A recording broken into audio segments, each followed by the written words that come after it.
আসসালামু আলাইকুম। আশা করি আপনারা সবাই ভালো আছেন।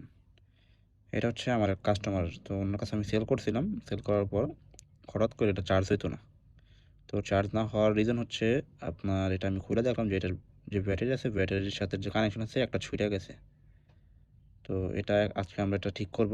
জাস্ট আমাদের ব্যাটারির যে কানেকশনটা আছে সেটা এটার সাথে দিলেই হবে। তো এই ধরনের যে ইগুলো আছে আপনার এয়ারবাডসগুলো আছে, এগুলো কিন্তু রেবন সিস্টেমের যে এইখানে কিন্তু রেবনটা আছে।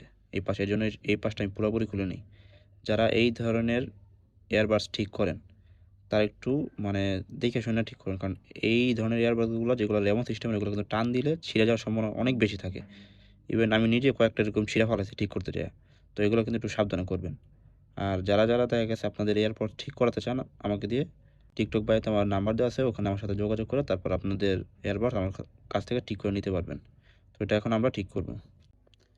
দেখতে পাচ্ছেন আমাদের কিন্তু ব্যাটারিটা কানেকশন দেওয়া হয়ে গেছে। এখন আমরা ব্যাটারিটা এই ইয়ারবাডসের মধ্যে ঢুকিয়ে দিব। আর আমি যে রেবনের কথা বলছি, এই যে দেখেন ভিতরে কিন্তু রেবনটা, ঠিক আছে? এই যে ভিতরে রেবনটা আটাতে লাগাই না। এটা যদি একটু উলটপালট হয় বা একটু টান খায় এইভাবে বেশি, তাহলে কিন্তু এখান থেকে রেবনটা ছিঁড়ে যাবে। এই কাজটা একটু সাবধানে করতে হবে আমাদেরকে। তো আমাদের ব্যাটারি লাগানো কমপ্লিট হয়ে গেছে। এটা এখন আমরা চেক দিব যে এটা ঠিক আছে কিনা। আর রাবারটা এখন লাগাই দিব।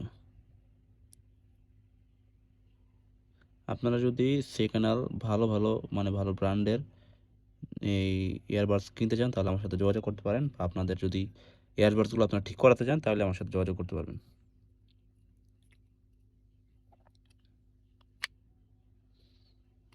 আমাদের এটা একদম কমপ্লিট। ধন্যবাদ সবাইকে।